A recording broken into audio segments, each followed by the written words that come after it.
من نهائي كأس سمو الأمير الشيخ نواف الأحمد الجابر الصباح حفظه الله ورعاه، وبعد تسجيل نادي الكويت الرياضي على 3 أهداف مقابل عدم تسجيل أي أهداف من نادي كاظمة الرياضي، وحصول نادي الكويت الرياضي على الكأس.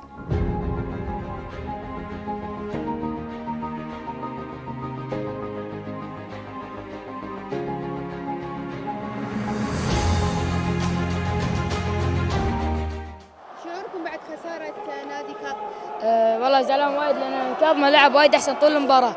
آخر شيء غلطة واحدة شي فجأة يصير 3 جول 4 ما يصير صراحة. مالك بيتاوي؟ ما أقول لا قدر الله ما شاء فعل بس.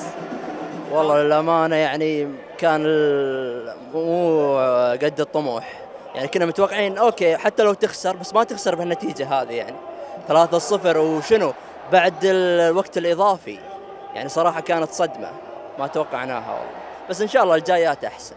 شعورك بعد فوز نادي الكويت الرياضي؟ شعور حلو والله، قعدنا على أعصابنا بالمدرج، حكم ما حسب 4 بلنتيات.